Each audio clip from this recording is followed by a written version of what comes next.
Hello, Ah, hi, hey there. Oh, I'm gonna pull up the YouTube chat on my channel. You should pull up the YouTube chat on your channel. want it all filter into one place? It should, but sometimes sometimes if my connection gets iffy, it stops loading it onto the screen for me, even though it's Ah, loading onto the screen for everybody else. well, I don't have the thumbnail on my channel. Well, it's a pretty picture of the Schwarzwald, the Black Forest in Germany, and I think which is the birthplace of Grimm's fairy tales. So I think that fits extremely well. Um, I don't know. I applied changes to all, so it should have I uploaded the did thumbnail to your channel. not read this about us. Hello, hey, and welcome everyone to Book Talk, which is mine and CB's small book club of mostly two.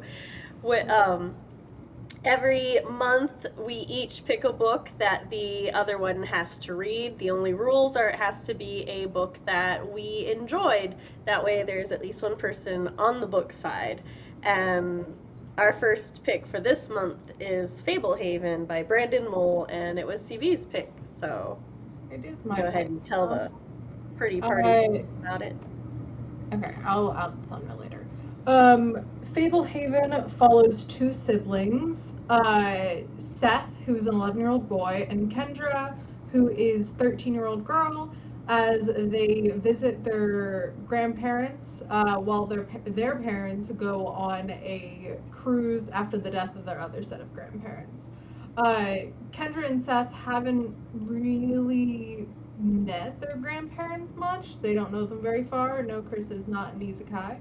Um, while they and the grandparents own a here comes storm a farm, a lot of land, and when Kendra and Seth arrive, only Grandpa is there to greet him because Grandma is supposedly uh, off visiting her aunt or an aunt who is sick, and she was also mysteriously absent from the funeral with another flimsy excuse for her being sick.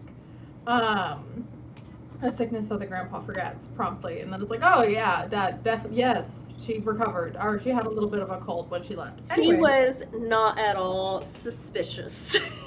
No yeah, suspicious behavior from Grandpa. no. Grandpa lays out some pretty straight up rules for Kendra and Seth. Don't go into the forest and don't go into the barn. He uses the excuse of rusty and dangerous old farming equipment for the barn, and then the forest has ticks, which have Lyme disease. And I thought it was hilarious for them describing what Lyme disease is, because that's been like I grew up where Lyme, like both my multiple people in my family have gotten Lyme disease. So I was like, oh, forgot this is not a thing that just every child knows. Um, I forgot that that happened in the book, and it was the children and I were walking the dogs, and one of my children were like said something about uh, they saw a little tick on the dog, and I was like, a tick or a flea? And he was like, oh, flea. I think they're getting fleas, and I'm like, okay, because that's a big difference. And then I had to explain to him what a ticks tick are much was. easier to deal with. Um, so Seth is a little adventurer, aspiring adventurer, suited up in a camo T-shirt for his adventures. Hi Blake, and he cannot abide by these extreme restrictions.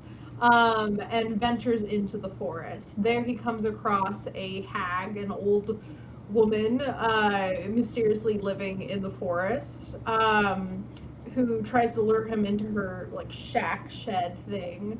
And he goes, nope, and leaves. I ain't Hansel. That seems I like a ain't good Gretel. decision in the whole book. Um, Kendra meanwhile is enjoying the pool, the gardens with lots of different insects and butterflies, and but Seth cannot restrain himself from exploring. Um, this ends up with Kendra catching Seth as he goes to sneak into the woods once again. And they, sorry, I'm messing up the timeline or kind of speeding up because yeah, it's fine. They go into the forest together, and when they come back out again, they are caught by their grandfather. And the grandfather is like, I literally gave you guys 2 rules. And the punishment that he said was, if you can't abide by these rules, you're going to be locked in your bedroom for the attic bedroom, which is like a nice bedroom, for the entirety of your stay. They negotiate it down to, he explains that like there are dangerous, animals and stuff in the forest. And I don't want you guys to get hurt. It's not just the ticks. They negotiate it down to just 1 day in the attic bedroom, which I think is way too. I thought it was 3. Nope, 1. Okay. Because I was like, the fuck?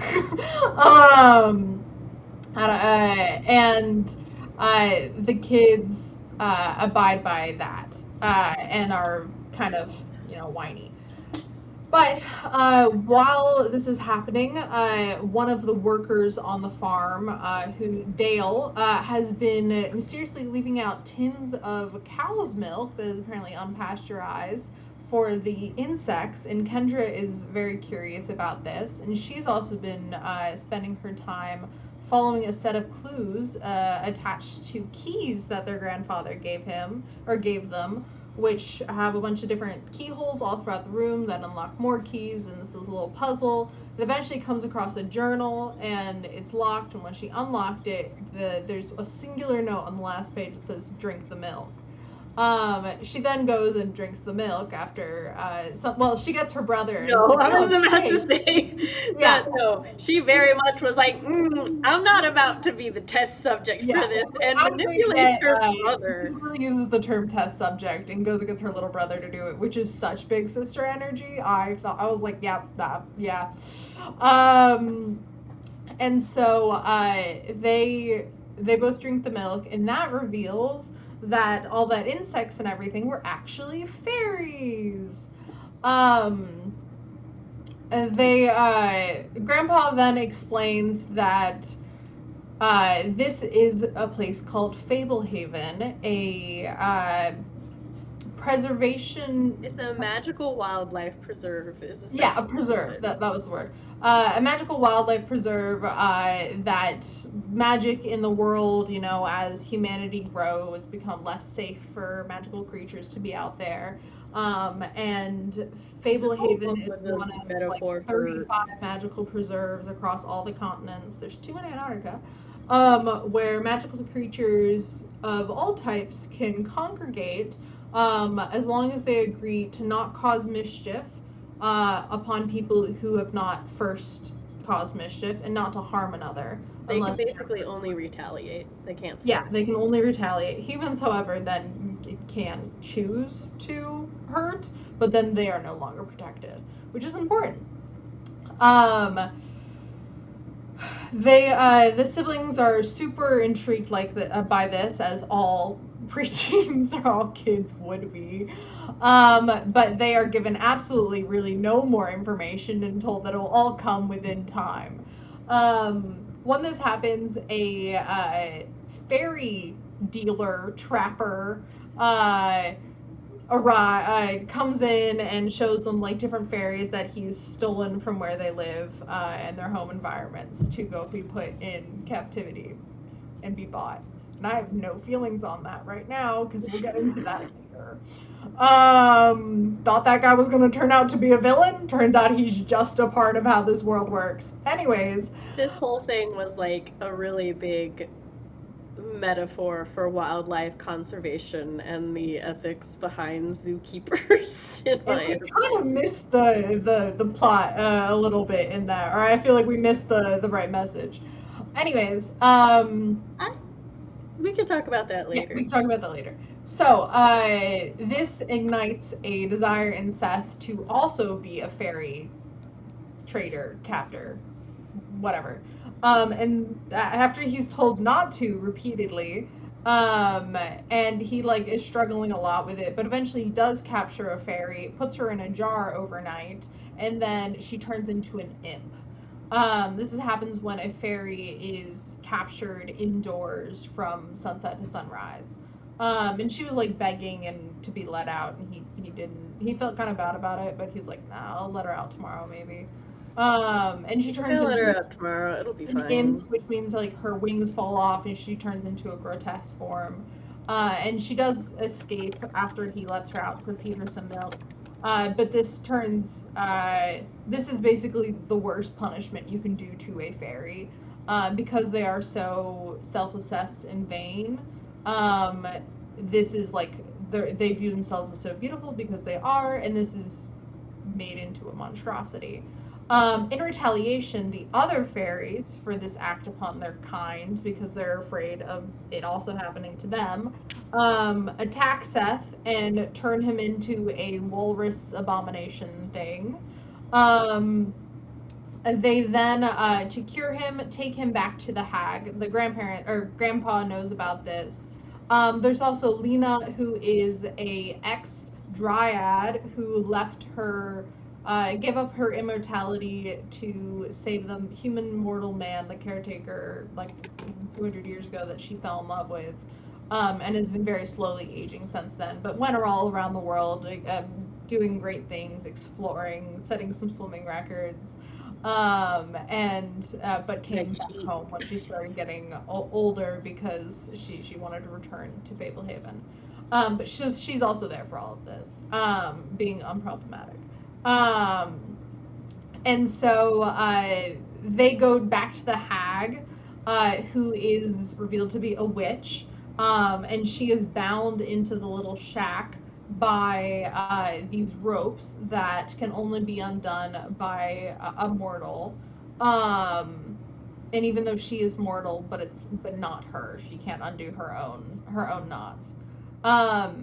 And there used to be 13 knots on her enclosure, but now there are only 2.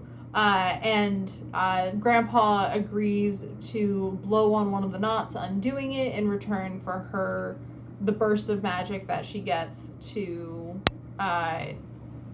fix Seth back to his original form. And that leaves 1 knot left that is trapping the witch, who used to be a caretaker's wife and then strayed into the darkness of dark magic and evil beings, and became what she is now. And so that's resolved. Grandpa was like, hey guys, don't do that. You did a bad thing, but don't do it again.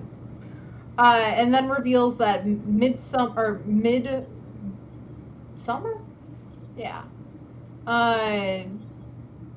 Solstice. The summer solstice is coming up. And that's a night where all of the boundaries between the different territories in Fablehaven, including the human haven, comes down, and the creatures are free to wreak havoc, basically. But they cannot come within the house. Seth and Kendra are given very firm instructions to not open the door or the windows.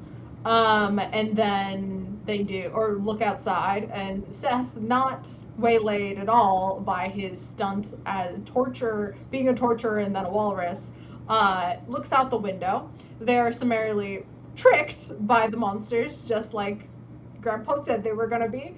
And they open the window, letting some creatures inside. They're able to retreat behind the salt circle surrounding their bed. But the creatures go out into the rest of the house. Kendra and Seth stay up all night as much as they can, and in the morning, when the sun has risen and all of the boundaries are back in place, they venture out into the rest of the house and discover that Grandpa and Lena are gone, and that Dale is now a lead statue in the front yard. Realizing that they're going to have to save Grandpa or do something because they fucked that up, they venture out into the forest, where they come across some satyrs that are messing with a orcish woman, a troll woman, orcish woman, And they ask for help. They do a little steal her soup, whatever. But they ask the satyrs for help, and they're like, no, that's not really our thing. Do you hear that? We gotta leave. Which is funny. And then they come back, and they realize there's a great, noise.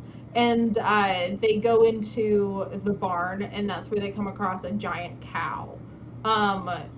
Which I didn't explain the milk. Yeah, no, I did. So they have to drink the milk every single day to retain basically the clear sight. To see the magical things. And turns out that milk comes from this giant cow.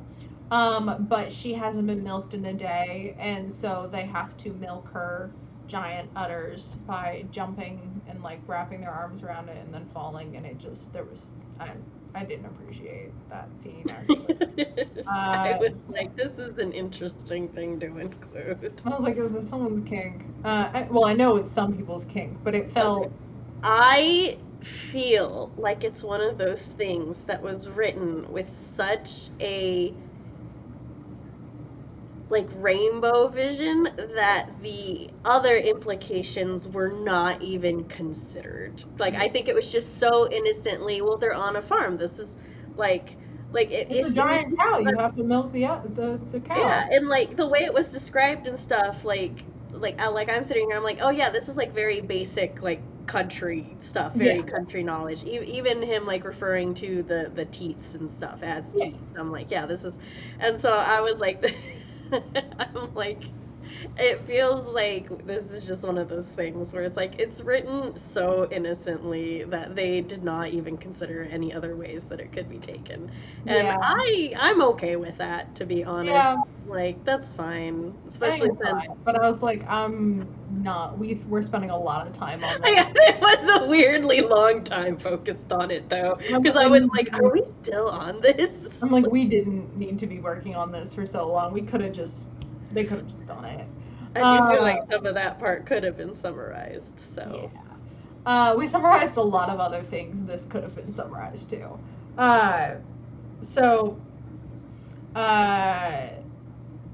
RP says, I thought it was a little weird when I first read it too. Then I got a degree in agriculture and it all made so much more sense. I mean, it's not that it didn't make sense. It's just like, you researched this and really thought about it, and that shows here. But I didn't. No, but he went on. This is just me being silly, but Brandon Mull like went on a tour of a farm, and he like got to do that. And he was like, I need to write this, and he got so enthused about it. Yeah, he's like, imagine if it was a giant cow. I'm like, yeah. Giant cow. Oh, I learned all this about cows. This is how cows work. And that's great. Too much.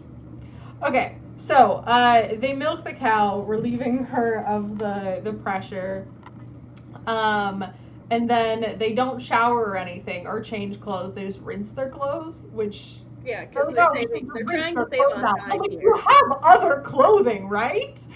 No, they're trying to save on time. They're just rinsing their clothes. This is rinse their clothes because that's so much quicker than just changing. Okay, so they sleep a little because they were up for like 30 hours. Or when they come back upstairs, there is a message written out in they have this chicken that is in a cage in the attic bedroom that their grandpa's like, this is Goldilocks, the chicken. She lays eggs, feed her well. Anyway, your responsibility. So it turns out that's his wife. Goldilocks, the chicken, is their grandmother. Who does retain moments of lucidity sometimes, and in one of these she writes out, I'm Gran, with one of the colonels, and then they ask her a couple questions, and she nods that yes, the witch can save her from this, but the witch is down to the last knot. Grandma doesn't know this. Grandma Chicken doesn't know this, because she is out of it most of the time, but we'll get to that later. So they take Grandma Chicken to go to the witch, and they offer the witch, like, do you want a, like, bathrobe and, like, a nice quilt? And she's like, no, undo my knot. And the kids are like, okay, but you help us find our grandpa and also fix our grandma? And she's like, no, I can only do one of those. And they believe her. And so they agree, and they undo the knot, and Grandma is turned back into Grandma. Minnie's like, fuck, I didn't realize that was her last knot. Missed the whole walrus thing. I was And, about to say you didn't mention the walrus thing, yeah. or my internet was being weird. No, I talked about the walrus thing, Okay. but I'm saying Grandma missed the whole walrus thing. And so the witch goes off into the forest, and Grandma's like, okay, we need to lock in and find my husband.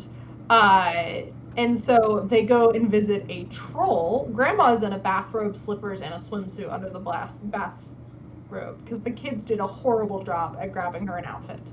The house has been ransacked, but so they go visit a troll who has this kind of test type thing of one of them has to jump from a log to a log up to his little house or his cave within a ravine. Grandma isn't fully intending to do it. To be fair, it's not a test so much as he really doesn't want to be bothered. Oh, yeah. And He he's like, no, if you want my help, this is what you have to do to even bother negotiating with me. He has a ladder, but he's like, no, I'll use the ladder for the other two of you if one of you does this. So it's like 9% for entertainment, and 10% to prove that they're committed. So Grandma's gonna do it, but Seth is like, no, you're Grandma, and he does it. He does fall off at like the 17th, but the troll catches him with a little like chain thing, and is like, yeah, I was gonna catch you if you fell after the 15th, which, mind you, is like 15 times 3, like 45 feet in the air. Like that's not. It wasn't like, no. He was like, no, you can die until you're impressive. Yeah. And so they go up there. There's some negotiation that happens, and Grandma. They come to a deal. Grandma will give him the honor of a 90-minute massage in exchange for him basically scrying to see where Grandpa is. They do this. The kids are in on the massage. They do his legs and feet, which I didn't think the kids needed to be a part of that. Like the whole thing was that she's good at massaging some kids that are like literally just being. Anyways. The troll is in ecstasy, which is the word used in the book, and he's like moaning and everything. But then he's like, that was great. This is where your husband is, and also Lena's there too. They're in the base of the Forbidden Chapel, which is a church that was built over where a demon is sealed. Because a demon used to be in the area of Fablehaven, who like took over right after Fablehaven was set up and does evil demon things, but nothing can defeat him if he gets out. So Grandma is like, all right, I'm gonna bring my golem, which they have a giant stone golem, and then my crossover with a singular bolt that will kill anything more, or that once was mortal, which does cover the witch, and they're gonna go kill the witch before she can let the demon out, now that she is out.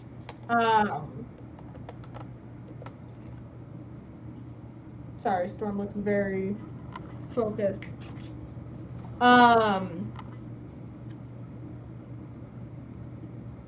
Sorry. Okay. One second. And so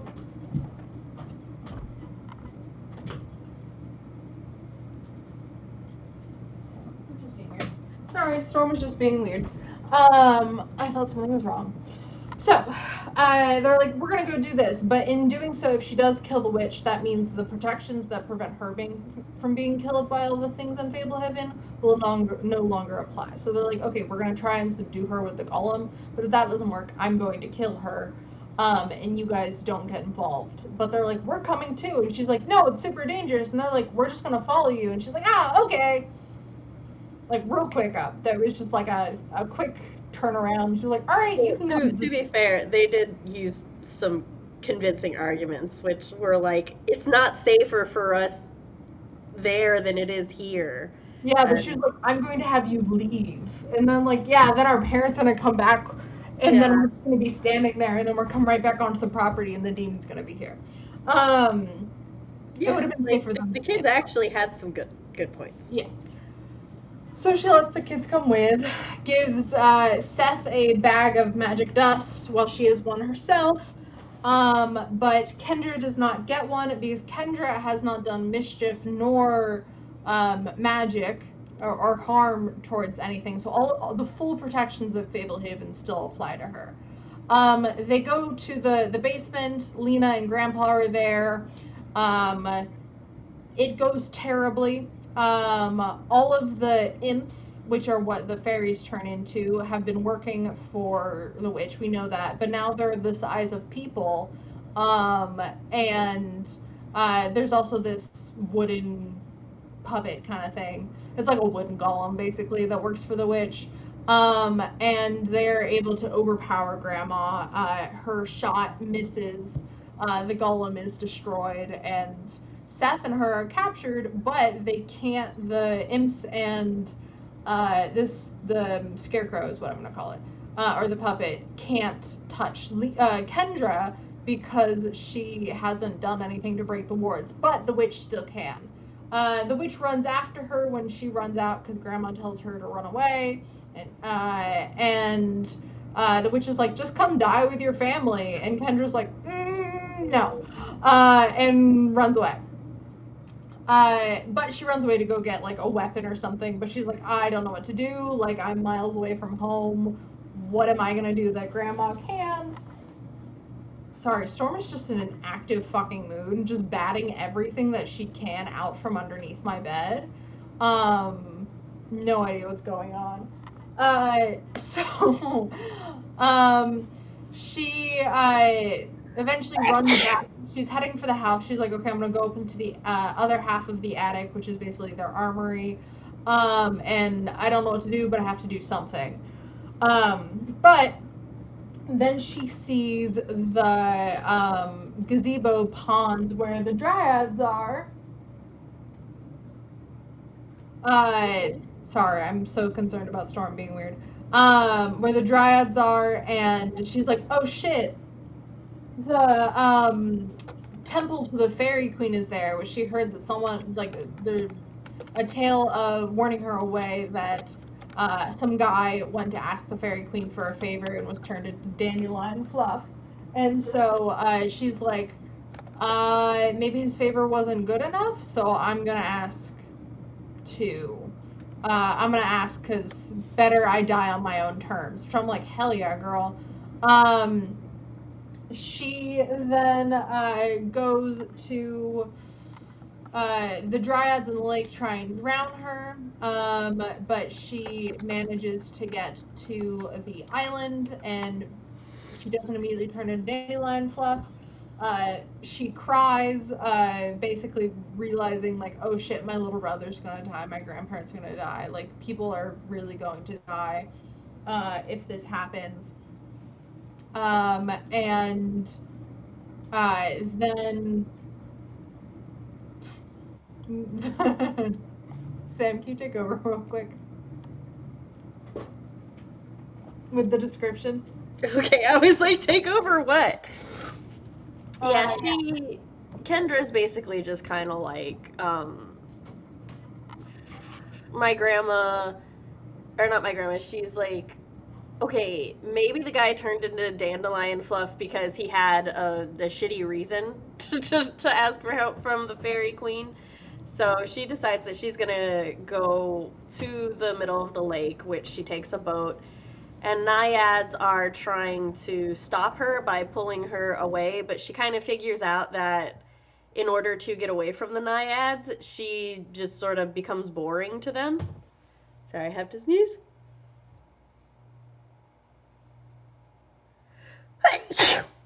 Okay. So yeah, she stops like being entered, like when they're going to get her, she stops rowing and then they kind of get bored, and so they're like whatever. She gets to the island in the middle of the lake. Then the naiads like leave her alone, But they do steal the boat, so she's now stuck in the middle of the lake without the boat. She goes over, she goes into the middle of the island, and she's like, finds the little shrine, which she had been expecting a really big shrine, but she's like, oh yeah, no, fairies are small, so it makes sense that it would be a small shrine. She then, so the reality of the situation sinks in, and she, sorry, my door keeps going open again, and I don't want to put my apartment on blast. The reality of the situation sinks in, and she's crying, but then the little statue of a fairy starts crying as well, and she hears in her head the fairy queen ask for a combination of tears, milk, and blood.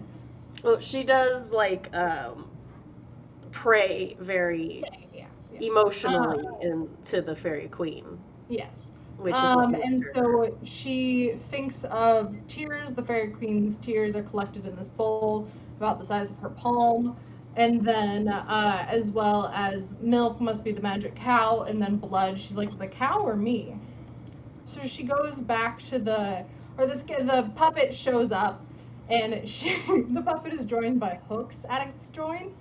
She just unhooks the arms, that is mischief. But then, so it's able to touch her to try and attack her, but then it gets too close to the water to try and grab its arms, which she tossed in. Because she unhooks them and she chucks them into the lake. Yeah, because she chucks them in there. I realize I've not been wearing my glasses. So she, actually I'm gonna keep them on. So she goes back to the barn and then collects some of the milk from the cow, and then she cuts the cow's udder with a old, which is rude, clipper. And I'm like, girl. She's like, yeah, it's not protected by fur. And I'm like, ow. Okay. First, not that you just move the fur to the side. Do somewhere else. She does like tell the cow she's doing this, but it's kind of like, rude. As fuck. Cannot understand because it is like, what the fuck?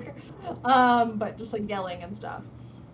And so, and then she puts the blood in the bowl as well, and then pricks some of her own blood, puts it in the bowl. She takes it outside. The fairy queen said that her handmaidens were come, so she'd be like, oh, the fairies, but no fairies are like drinking from the bowl or coming to help her.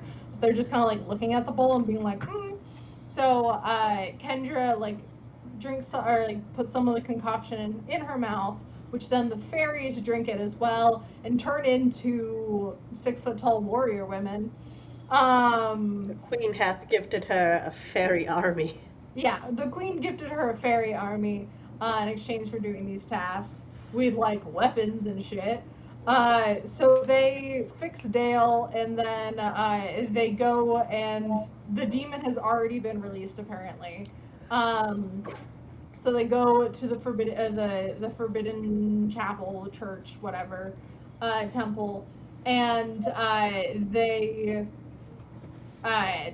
members of her family have been, turned into terrible things, some sort of punishment.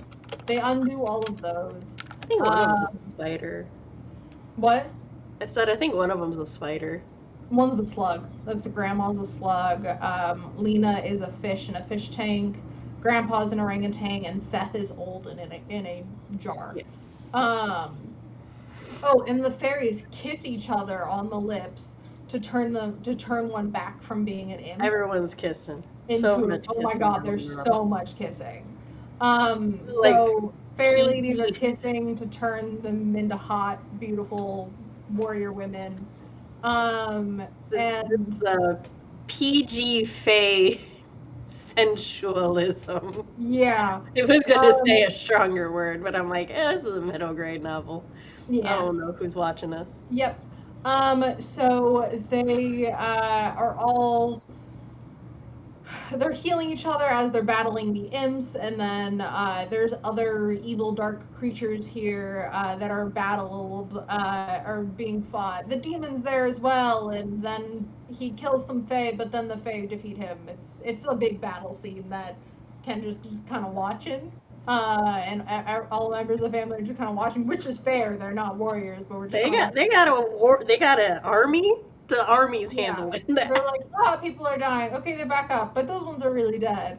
They're able to put the witch and the demon are resealed.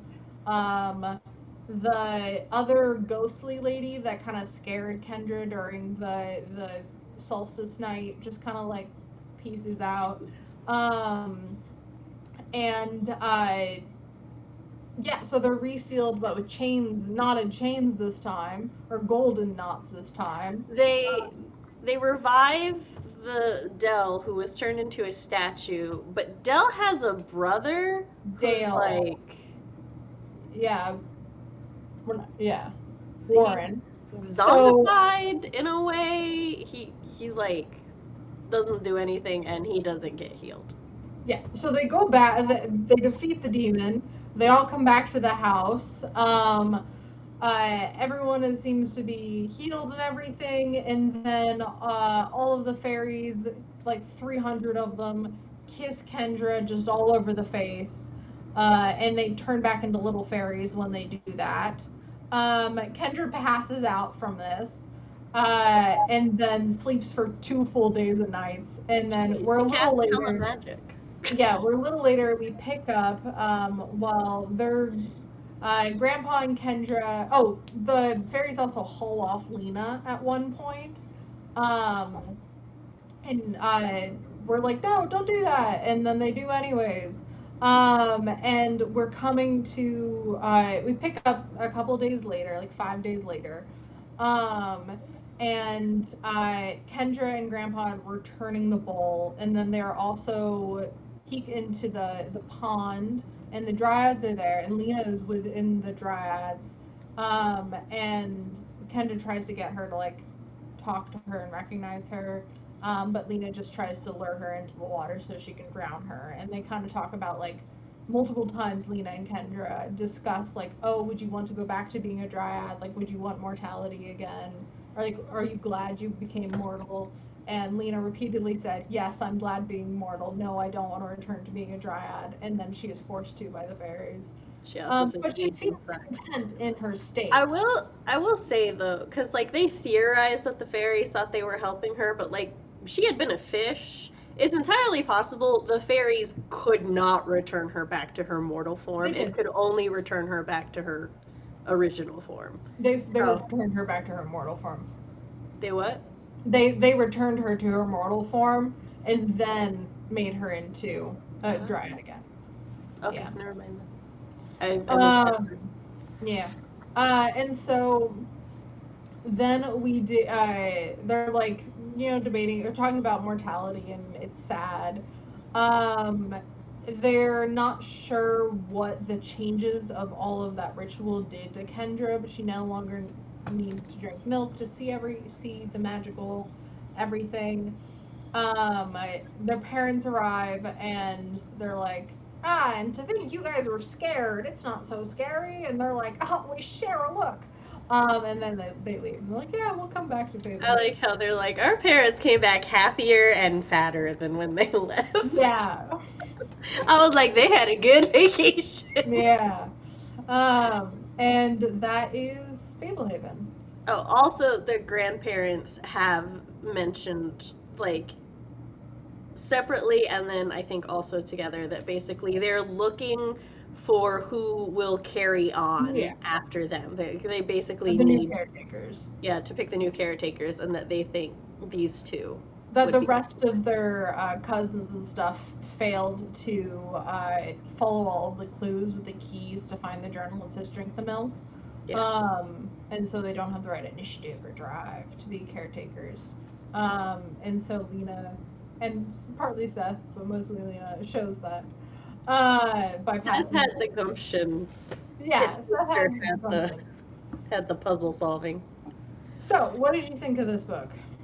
I enjoyed it. I thought it was a good, fun middle grade. Yeah, I thought it was fun. I have, so I thought there was like 12 of these books. There's 5, and then there's a spin-off series that's another 5. That is from the siblings again. So there's 10 books that follow Kendra and Seth. Yeah, on a reread, I enjoyed it. What had me most in a tizzy reading it was the adults being irresponsible. Which I'm like, that didn't bother me at all as a kid, I bet. But now I'm from like a different mindset. I'm like, what the fuck are you doing to like every adult in this book? The adults were fine, in my opinion. They Oh, the adults felt believable for what their roles and what their behaviors are, because like the grandparents are very much used to dealing with supernatural creatures and not really human children anymore.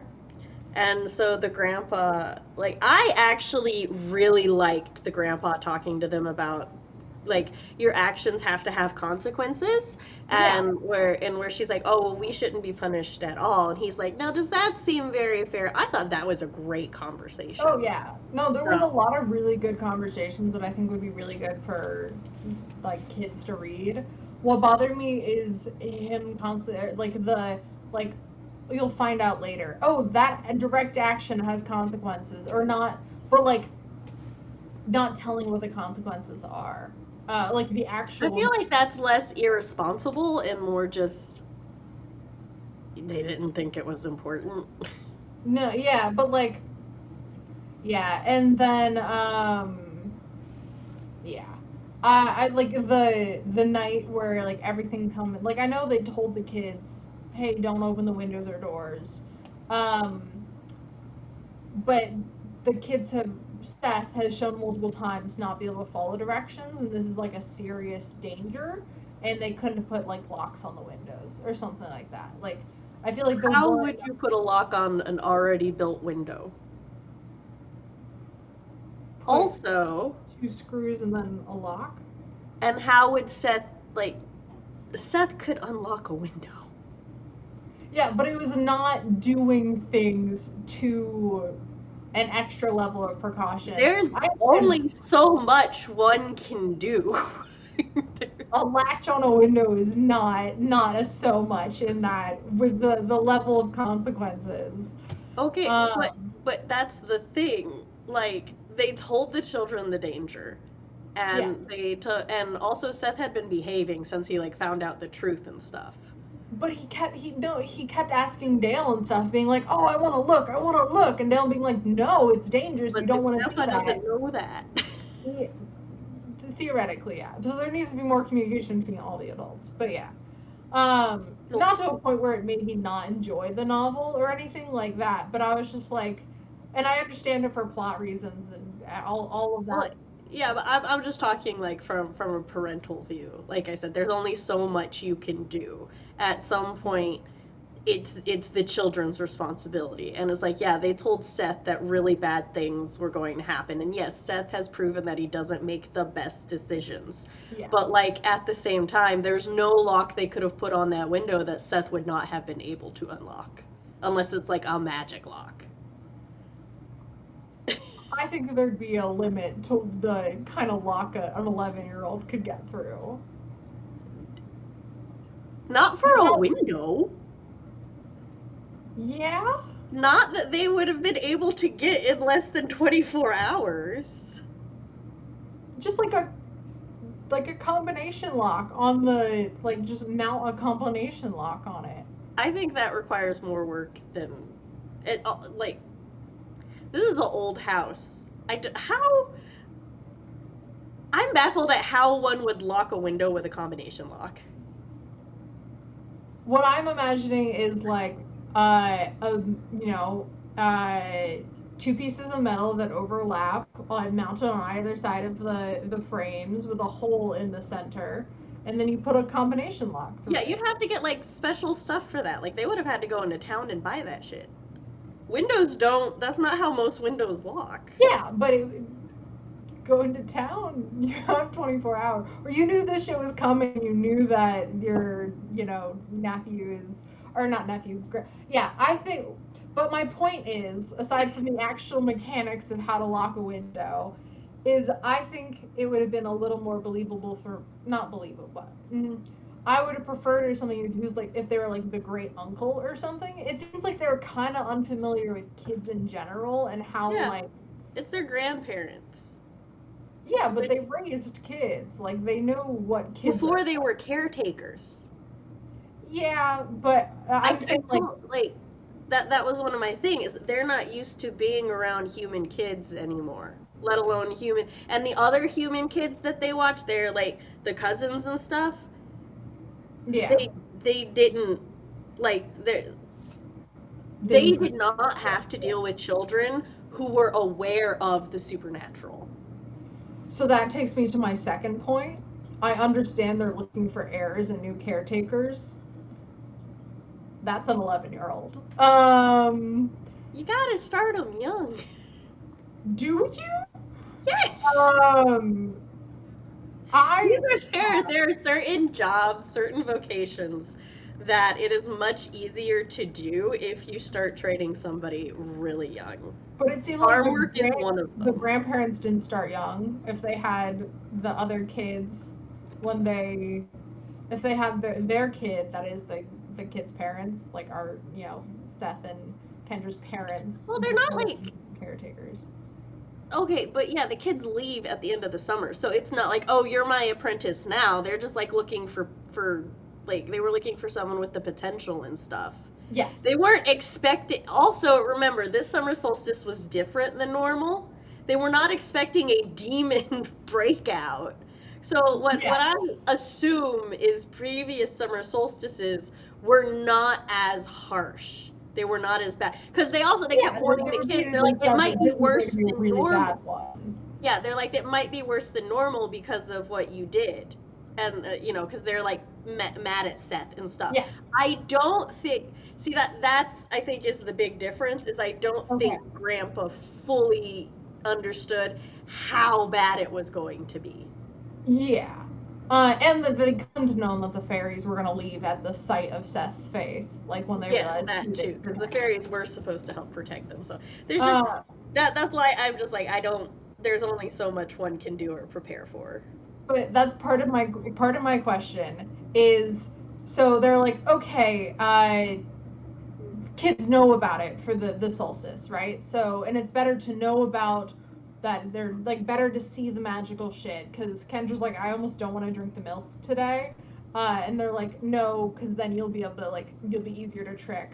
What happened if Kendra and Seth didn't figure out that, like, all the puzzles that, and then like, all magic is real, and so then they would have been fine. The protection, they're fully protected if they're unaware. Like, they're not, like, if they're 100% unaware and stuff, that doesn't make them easier to trick, because the protections, they can't be hurt or anything. I think they can be. I think it's not. I think Spiderwick is more like, you can't. No, maybe that's not Spiderwick.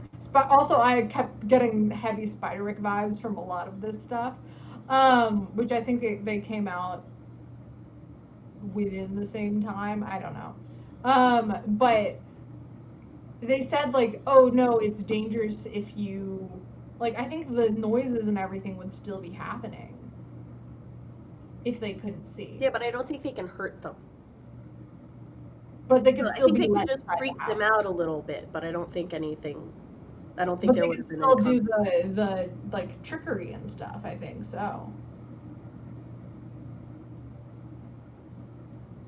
Because Kendra, without doing anything wrong, also saw the like baby crying and that the wolves and that mischief. When later it's proven that she hasn't done mischief herself, so mischief. Yeah, but she drank the milk already. Yes. There's levels to it.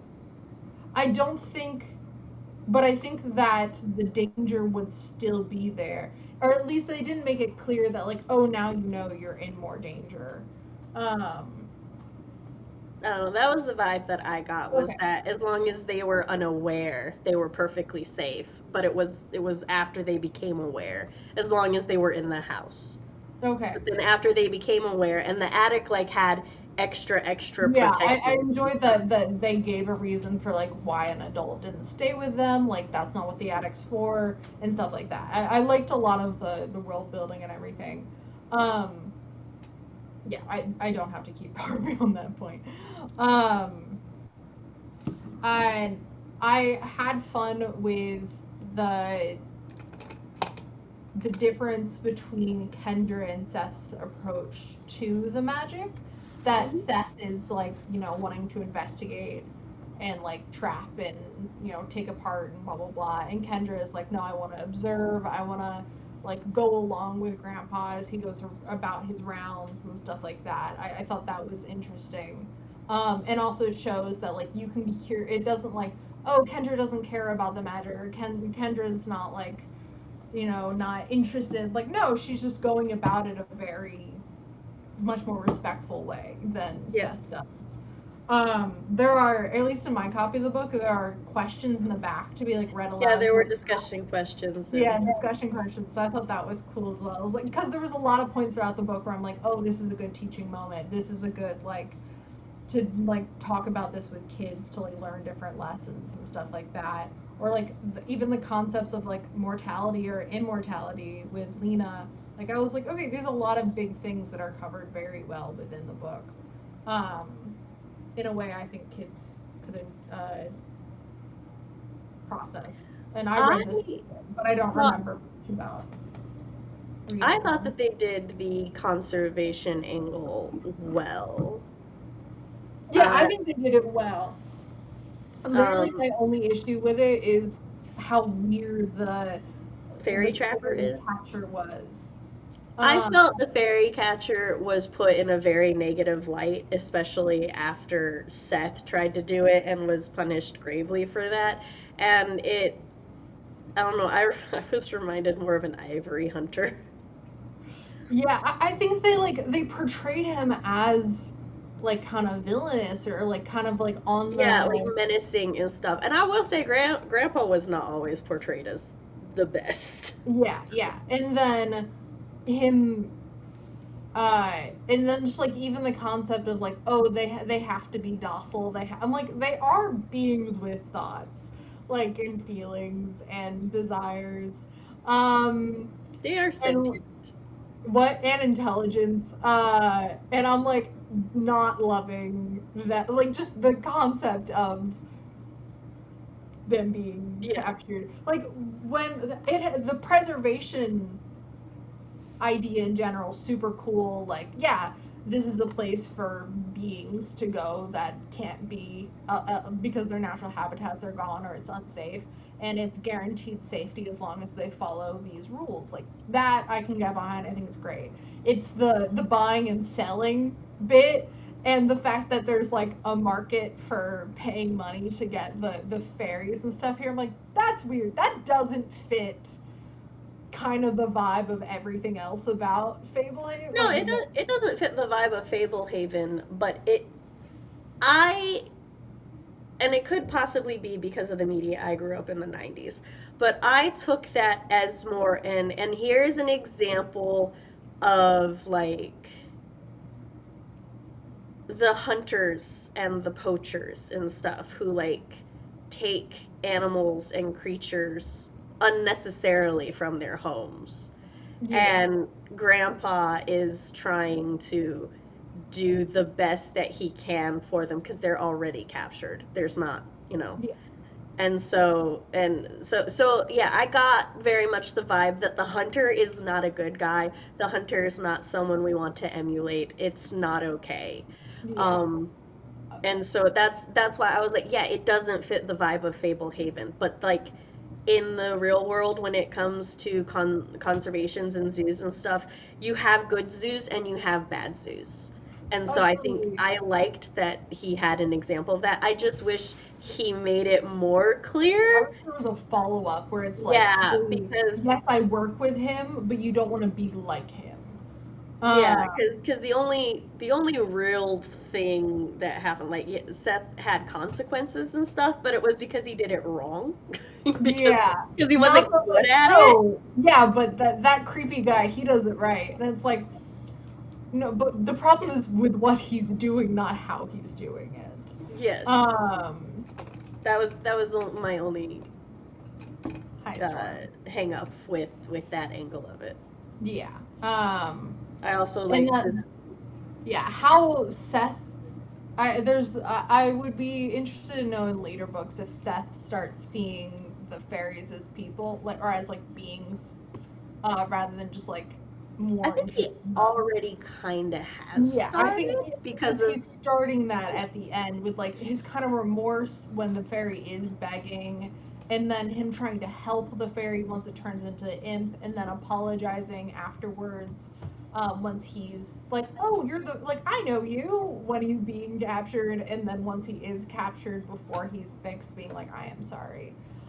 So I wish we got a little bit more in his head, or like, and would be excited to see how that plays out in the future.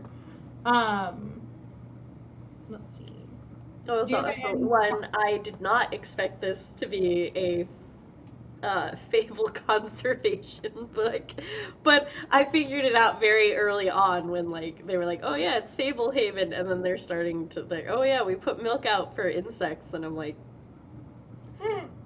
so is this a haven for fable creatures? Is that where we're going with this? But Yeah. I grew up about an hour away from Nashville, and I live about an hour away from Nashville, and the Nashville Zoo is one of those zoos that heavily focused on like conservation, education, and getting animals off the endangered and species list and stuff. So it's a really great. So I like grew up with a very educational zoo, and so I'm like reading this, and I'm like, oh, it's like the Nashville Zoo. Yeah, that's one of the things. I wish there was more education, or it was like one of these things you like give them a book to read. Like, come on. Because that being like, oh, you'll discover it as we go, and I'm like, these kids need like the 10 top rules. Funny enough, if you go to Brandon Mole's website and you go to his Fablehaven, which I have linked in the description, there is a caretaker's guide. Yeah. Fablehaven. I was like, they need that. That should have been like. I mean, it could just be that Grandpa really sucks at training the newbies. Yeah, when Grandma showed up, fucking icon. She was explaining shit. She was being so clear. Her being like, hey, this is the thing you can't do, and here's why. I'm not going to tell you because, and this is the dangers, like with whatever magical artifact they have. She's like, I don't really know, but I can't tell you because it's dangerous to know. And I'm like, oh, we love a rule and an explanation why it's a rule. Yeah, Grandma icon. Also, just so funny in her bathrobe. To answer RB your question, I have when I was very small. This is my pick, but it was kind of like an iffy pick for me because I know I read them and I know I loved them, but I don't really remember anything about it. I remembered it was like magical conservation, but there was another series I read a lot around this time, which was called The Sisters Grimm, which is a very similar plot. I've read book 1 of that, but or very similar as style, like age group, and then with fables and everything. I will say we didn't have these when I was a kid. I would have ate these series up. So I read that as well. So that's. RP had a lot of. Hold on, I want to go back. I had to look at the chat. See, like I said, my thing doesn't update. He read the first 3 of the second series. You're talking about the witch, which is allowing the witch to possess Storm. Yeah. The adult did not, in fact, adult very well. I will defend. I thought Grandma adulted well. Yes. Dell felt like a young adult to me. I don't know how old he's actually supposed to be. Lena wasn't human in the first place. I don't expect her to adult like a human. Grandpa is really the only adult who sucked at adulting. Okay, let us not. He was also the primary adult. Let's not besmirch all the adults in the book. It's really just Grandpa now that like we've gone further in the discussion. So, The only thing important is Seth was breaking every single rule he could. Oh my Yes. god. Which, let me tell you, I love little shits sometimes, but also I am very tired of reading middle grades where the brother is a little shit and the sister is the cautious one. Please, switch them up. Let the sister be a little shit and the brother be. I think the only time in which that is like flipped is in a series of unfortunate events, and that's because none of them are actually little shits. They're all. I think as a kid, I would have been doing the same things as Seth to a point, and I think when it passes that point, that's when I was starting to get annoyed. And I vaguely remember being annoyed by Seth as a kid as well, because I'd be like, yeah, I also want to like go exploring the woods and shit. Also, you don't have to have just one. Sorry, this is my small tangent. And okay. As a disclaimer, this isn't about it being done in one series. I have read so many fucking middle grades in the past 3-4 years. Like, so this is just an ongoing thing. You don't always have to have the same kid do all the fuck ups. Like, the thing with the window didn't have to be Seth. It could have very believably been his sister. And then the window thing, the lock thing, I don't think would have been as annoying a point for you because it's like, oh no, Seth actually listened. Like, yeah, listen for once. Like, and it could have because the whole thing was trying to help somebody or trying to save someone and stuff. And yes, it would have felt a little more sexist that way, but it doesn't matter because you don't have to have the one kid always being the one to do the fuck up. The kids can share the responsibility of fucking up. Yeah. The easiest way to lock a window would be a latch like you would put on an exterior wooden fence. Yeah, that's what I was kind of describing. But like, why would you put a latch like that in your house unless shady shit? Because the kid's a little shit. But like I said, you would have had to. My whole thing is just that Grandpa was bad at adulting, but also, like, I would not go out and especially buy a latch if I did not think there would be severe danger, which, again, this solstice was not, like, normal. But he did know there would be severe danger, even if it was. But he thought the fairies would be there to protect the kids. Yeah, but it's... No, he didn't know there would be severe danger. He said that he just... Like I said, the level of danger we got versus the level of danger he was expecting, I don't think we're anywhere near each other. Yes. The conservation angle was super good as a kid and still mostly holds up as an adult. I agree. And then he asked you about the series. He grew up near the Toledo Zoo, which has been in the top 10 zoos in the world for years and has a really good conservation program. So I love all the conservation stuff throughout the series. Yes. A conservation zoo. We're getting a zoo membership again this year. We used to get one every year, but then our kids decided they didn't care about the zoo anymore, so we were like, fuck it. But my mom let us use hers to take them to the zoo earlier this year, and they were so excited and interested in it again and started reading all the signs and everything. We actually normally, like, we had gotten to the point where we could walk around the zoo in like an hour, and we were there for a couple hours just going through one path, so we were like, we're doing it. Yeah, I went to the LA Zoo, but I don't know where it is conservation-wise. I mean, like, recently. If the LA Zoo is not actively advertising that they are conservation-wise, they're probably not. Because, like in the Nashville Zoo, you go to the tiger thing, it's got this whole thing on palm oil.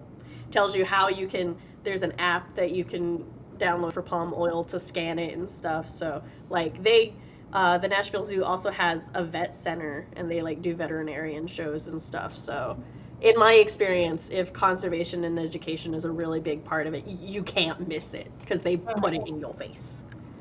There's this snow leopard that the zoo got when she was a cub.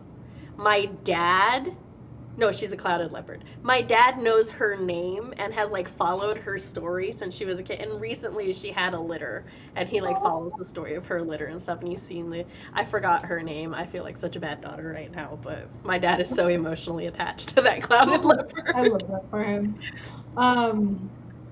Grandpa did not adult. I will amend my statement. Grandpa did not adult for human children very well. And then I lived vicariously through Seth because I was the younger brother who was not a little shit, lol.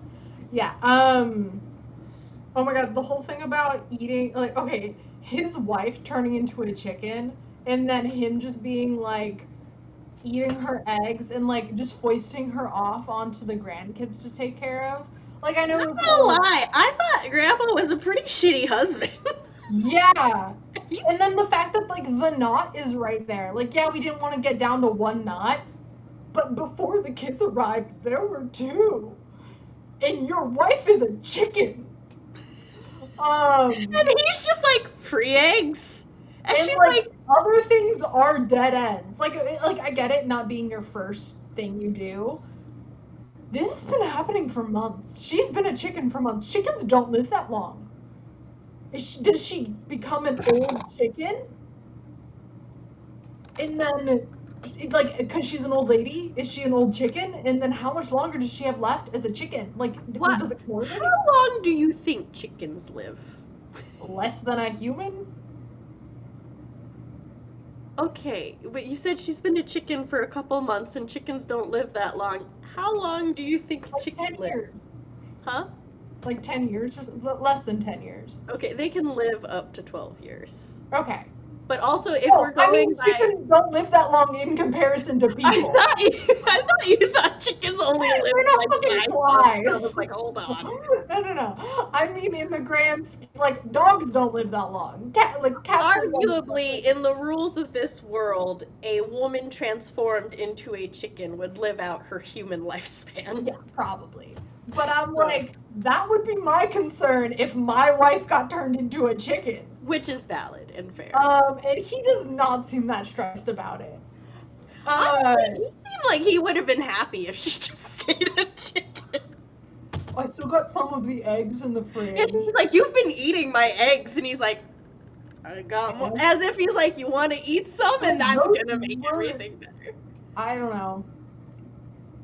I think Grandpa married into the family, and Grandma is the one who grew up on the conservation. I kind of hope so, just because she's so much fucking better at it. Even though he is the caretaker, she's the caretaker's wife.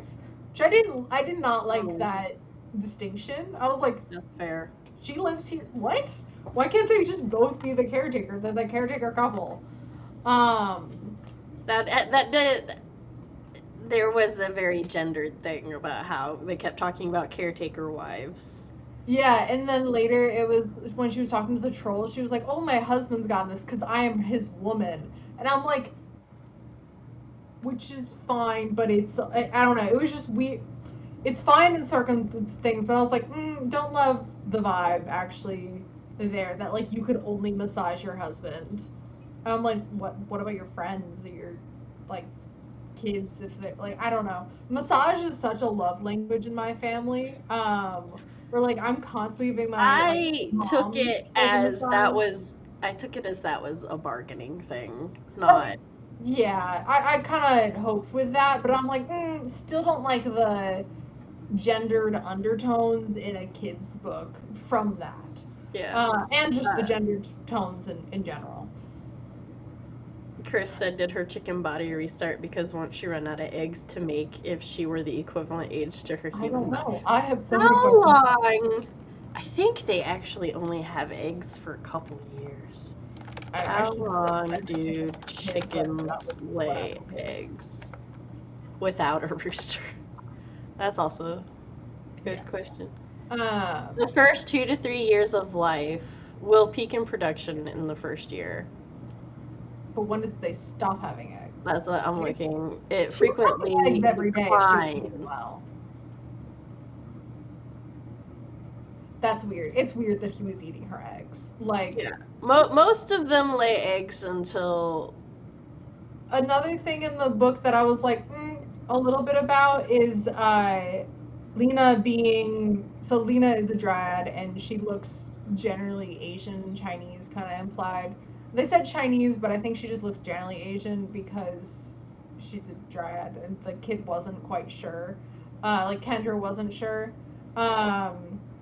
But her thing, like, that her husband, and he said he was always, he likes my eyes. He said he was always of the Asian persuasion. I'm like, we didn't need to know that your husband, who was living in the 1800s, has an Asian kink.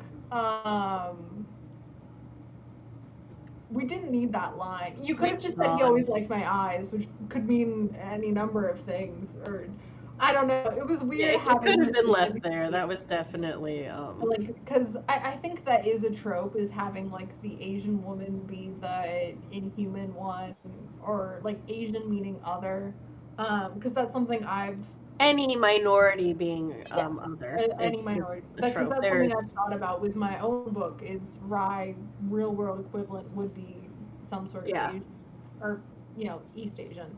It's a big continent, It but it was also something I had to consider with Moxie and Rochelle because yeah, Moxie and is a so Latina I'm like, and that's already on my mind, and then having this, and I'm like, don't love it. Also, like, the only person's race we really go into, other than the fairies, we get into the fairy race equivalents a lot as well. But I'm like, I don't think we got descriptions of like Kendra and Seth, because and they're hashtag default white. yeah, and like Grandpa and Grandma, like we didn't really get that of anyone It else. is So it I'm is like, definitely one of those books, which there's a lot of books like it, and yeah, it's something that like at this point people have to consciously work to fix, where any white character is not described. yeah, But if they the are all white. non-white, it is pointed out, and Yeah. that's it's like the default white mentality because it's been done in literature and fiction for so long. People do it with like it's a subconscious thing at this Yeah. point. So Yeah. So that was just something that stood out to me, just the Asian persuasion. I'm like, also the fact that this was in the 1800s. I'm like, I know that's one of those like don't I love wish that. like either the line should not have been there or she should have made a comment about how that wouldn't be Yeah. acceptable to say. Okay, let's see my other notes. I'll say I did appreciate that the fairies were a variety of ethnicity. Yeah, like I from like where that. they come from, they're whoever the native peoples of that place are.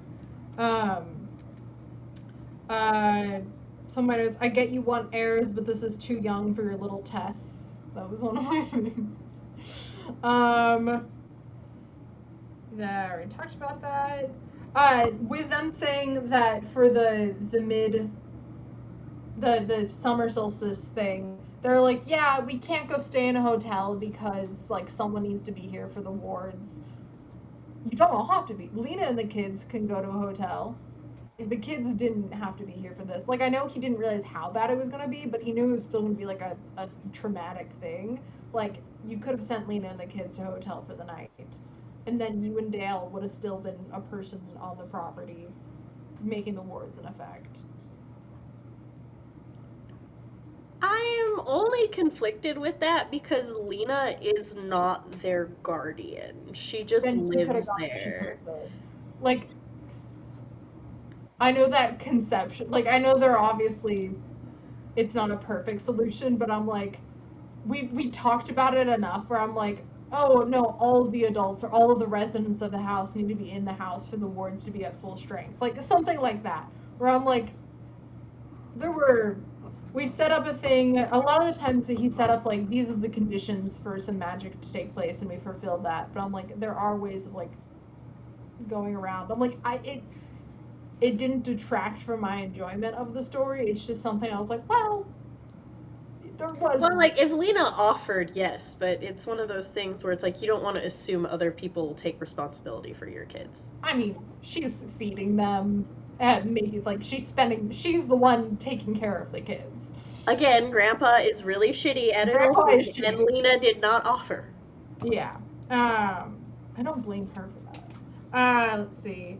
I don't know. That's just like assuming this woman you hired as a maid is going to be like, oh yes, just go watch the children at a hotel overnight for me.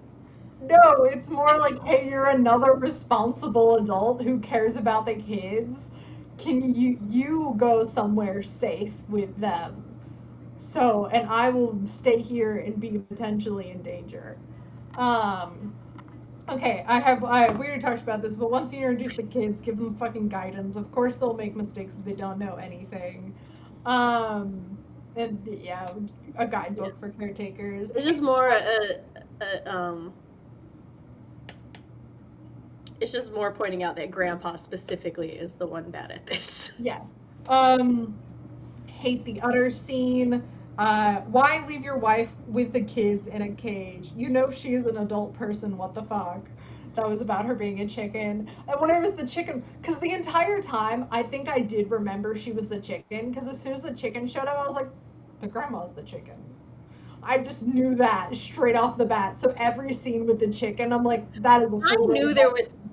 I will say I knew something was up with Grandma because why is the chicken named Goldilocks in a place called Fablehaven? I was like, something's up with that chicken. That chicken's not a chicken. But I did not, and I was like, and something's up with Grandma. But I did not actually piece together that Grandma was the chicken. I even theorized at one point that Grandma was maybe in cahoots with the League of the Stars. Yeah, I was also thinking that at one point. Because half of me is like, she's the chicken. I'm like, she can't be the fucking chicken. She was. RP said, I thought the same thing when I first read it, and then I became an adult and realized that hotels are super expensive, and if Grandpa is taking care of the preserve, then he isn't making money at work. But no, they have a fully functioning farm. Because the golem's doing actual farm work. Yeah, but like... And they said how that all of the Fablehaven families come from like old money. Or all of the preserve, they like... I don't know, I was not told that they had money. I was just told that they are self-sufficient, and so I wasn't... Or like they have secret society money. Which, who knows if secret society money... for a singular hotel room, even if it's like a motel, just stay in the car in a parking lot for a night. Not on the Evil Death place. Look, if you're just expecting a severe thunderstorm and then a tornado comes through and then people are criticizing you for not taking tornado precautions. I think it's more you're expecting a 3-foot flood, but it ends up being a 10-foot flood, and you're like, you shouldn't have been there, it's gonna flood. I feel my thunderstorm versus tornado comparison is more apropos. Okay, when it's a severe thunderstorm and you know it's very likely to get worse because of, the factors like the fairies, then it's like... No, okay, so in my mental metaphor, you are used to heavy rains. Yes. Right? So you're like, oh yeah, we get really heavy rains and storming this time of year, right? And then you're like, okay, we're gonna be extra careful because, like, we're supposed to be getting severe thunderstorms, and so we're going to be dealing with a lot of lightning and heavy winds and stuff. But, like, we'll still be fine, right? Because it's just a severe thunderstorm. 60-mile winds, it's fine. Everything will still be fine. Just do what we say. But then a fucking tornado comes through, and you're like, that wasn't what we were preparing for. Yeah. I understand your analogy. I think there are, like, more things that, like, were pointed... They expected it to be worse than normal. Yes. They did not expect it to be as But bad. I don't think it would have been as bad if Seth hadn't... Like, things wouldn't have gone wrong unless Seth made that decision. And that decision wouldn't have been possible. But we don't know that for certain. We just know that Seth made it easier for things to go wrong. But that doesn't necessarily mean... Yeah, that is another thing. I wish we got more explanation what happened after the fact. Because, like, how did what beings kidnapped them? Like, was it the imps? But were they fully grown at that point? We were waiting for the... Yeah, because also, why wasn't Grandpa actually able to handle them? And the Dryad, and because presumably they've handled them all the time. So. Yeah, and, like, the witch wasn't freed yet. And, like, there's the light implication she was using the puppet and the imps, but the imps were still tiny at that point, and the puppet wasn't full-sized either, so it's like, who actually kidnapped them? That was what I wanted to know. I was waiting for an explanation on the kidnapping the whole time, but I completely forgot. Because then it was like, we have to get to the Forbidden Temple before she finds out that he's there. Who took him there? And then it just... I mean, it was probably the Wraith lady, but then she was working, but we didn't get told that. Like, I don't know. RP says, which brings me up one of my thoughts, how the hell they're paying property taxes on being pretending to be normal people. Okay, secret society could make sense, or secret society money could make sense, but otherwise, property taxes are an absolute bitch. You own a lot of property. Yeah, I would say if they're, like, I would Some- assume that all of these conservation, like, these Fable conservations are getting some secret society money to stay functioning and everything, because, like... Also, they are, like, selling products from the creatures, it seems like, along with normal, mundane, like, wheat and shit. Yes, but those things can only be sold to other secret society people. Yeah, but if you have time to be in a secret society, that means rich.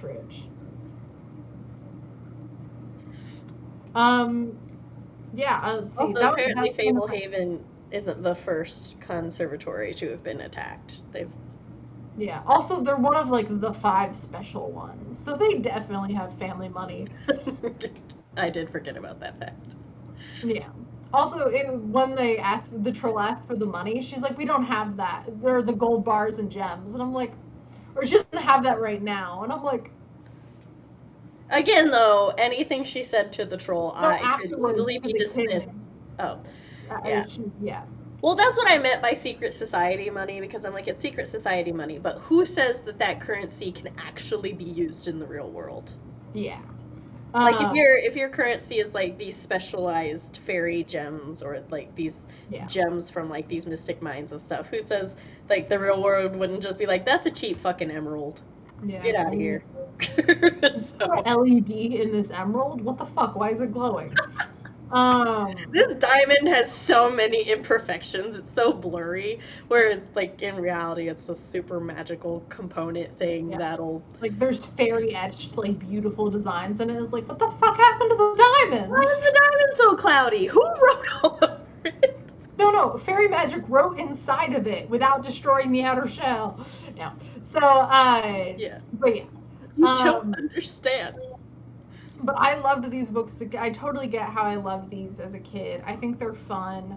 I don't super have the desire to read the next one, where I'm like, if I would read it if, you know, someone was like, hey, do you want to read this? But I wouldn't, or if I was, like, sitting in a library and I didn't have my phone or something. Story of my life and 80% of the things I've ever read.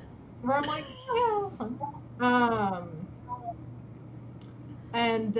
But I'm glad I reread it now. I have all the books on my shelf at home, so I'm like, kind of feel like I should keep reading it. But so it sounds like this gets to be one of her safety net decisions for when I'm like, I need a book pick for next month. Yeah. Or like lording over her, or like we've read like 5 volumes of a series, and a break is called for. A palate cleanser. Yeah. I only say because, like, you look at Heaven's Official Blessing and I feel you, like, every time. It's like 8 books. It is longer than the Bible. The Holy Bible. It is. I'm doing this next month on Book Talk as we discuss the Holy Bible. Because it's shorter than Heaven's Official Blessing. It's Heaven's Official Blessing. Look, it's also about gods. God. Are you trying to wait, am I being tricked into reading a religious text? I think they're trying to convince Christians to read my gay novels. That's not what I said. I said, am I being tricked into reading a holy text? And then I was going to say, you don't have to trick me into reading a holy text. I would gladly read any religious text. And 2, you can't convert me to a genre I already enjoy. Yeah, I don't know where I was going with that. I think I was trying to convince Christians to pray to Chibian. Who knows? He's great. You could pray so, on that note, is there anything else about Fablehaven you wanted to discuss? No. I really liked what you said about, like, not having one kid make all the mistakes. Yes. Because that I feel like Kendra was kind of passive for a lot of it, and she kind of needed to be passive for the end result of, like, they can't harm her. But I wish she was active in ways that didn't break the rules or something. I love how competent Kendra was allowed to be. I did not like how it seemed. It felt like Kendra was like, Seth had to make all the mistakes, but he also did things right, whereas it felt like Kendra could not make mistakes. And you grow more from messing up than from getting it right every time. Seth was a more interesting character than Kendra. I disagree. I liked Kendra better. I like Kendra better, definitely. Seth is so annoying. Let me finish. I didn't find Seth to be an interesting character because Seth is just every hashtag little shit little brother in a middle grade I've ever read. There was nothing different about him. So I was like, meh. I guess, I mean, not actual. I think I tried to stray away from the more snooty terms, but I think he's technically a more dynamic character. Yes, he is a more dynamic character. So, I don't think he's more interesting. I misspoke. RP said, I believe Kendra has a lot more more than Seth moments in later novels. It's been a while since I read them. I'm pretty sure she messes up in later novels. Okay. That would be good. Oh, so you were saying Seth moments. More Seth moments. Yeah. Which I'm like, a character doesn't need to mess up for them to be interesting and learn and blah, blah, blah. But, like, with the amount that Seth... No, but in a middle grade, like, children's book, where part of the thing is that the children are learning and growing, it is a hindrance to their arc. Yeah. And as you know, I am firm on the hill that you don't have to have a dynamic lead to have an interesting story. Yes. Oh, another thing is, like, after her family's captured, we get all of this information about how Kendra has, like, anxiety and phobias, and I'm like, that would have been so great to know. That could have been, like, I feel like the beginning of the novel was so focused on Seth, and then the end of the novel was so focused on Kendra, and it could have been a little more balanced. Yeah. Because we get, like, Kendra's hesitant to break rules, but we don't get to know why. We get to know why, like, because we shouldn't break rules, but, like, if she has anxiety or, like, literally all of these, like, she's afraid of heights, she, like, you know, the stage thing, like, all sorts of the getting off of the diving board. I'm like, these are all cool things we could have heard earlier. Like, we spent so much time around a pool, and only at the end, when we're not by a pool, do we learn about her diving board trauma? Like, come on. That easily could have been added, and that could have added so much to her thing on the boat with the dryad. Climbing the fence, or climbing the ladder to milk the cow udders. If we wanted to spend that much time there, we have an explanation of why she's kind of afraid to climb the ladder over and over again and jumping. Like, that would suit really well there, but yeah. So I guess those were my last thoughts. I enjoyed it despite my criticisms and stuff. Like I said, on like its own, or like in a, what's the word I'm looking for? In a box, the way Seth and Kendra are portrayed and stuff is not terrible. It's just, as somebody who reads so much middle grade, and I feel like middle grade authors and YA authors have an unfortunate burden on their shoulders that they do have to be conscious of how they portray things, because their primary readers are still developing. They're still learning. There's so much fucking science and studies behind the fact that the media that we take in as children and teenagers and stuff does affect the way that our brains develop. And even post your brain being fully developed, right? The media that you take in can still have an effect and stuff, which is why if you like watch a lot of depressing things, you start to become a little depressed. It's why you gotta like mix it up and stuff, right? Yeah. So maybe this is why I'm so annoyed by my little brother sometimes. You're just gonna look at your little brother now and you'd be like, you fucking Seth. You would cause a demon to be revived. You'd open that window. My camera didn't like the shit talking. Probably my older brother would. No, I don't actually think either one of them would, but it's funny. If any of my children would open that window, it would be my daughter, 100%, not my boys. Youngest sibling. Still youngest sibling. Yeah. But our next book for this month, which I will post the schedule sometime this weekend because I do have the schedule now. No, wait, I have to fucking... Cody, I'm coming for you. You're being named and shamed now. I have to bug him. He took last month off, but in my doing for that, I forgot my initial reason for going to Discord was to look up the date that I had told you. Or is it in my Mila? It might be in my Mila. According to my calendar, idiot. The 24th. It is in my Mila. All hail the Mila note. Yes, so the 24th, which is next week. CB and I both had things going on at the beginning of the month. But, yeah, so next week we will be reading The Raven King. Largely did not think this would be an issue because I'm pretty sure CB is going to devour the book when she starts. This is only going to be my second time reading The Raven King, whereas every other book I had already read twice at least. So I only vaguely remember certain things, and I don't remember so excited for it to be gay. Oh yes, I do remember that. Yeah. Don't worry, you're going to get gay shit. And Blue and Gansey can get together. I do care about them. I do care about them.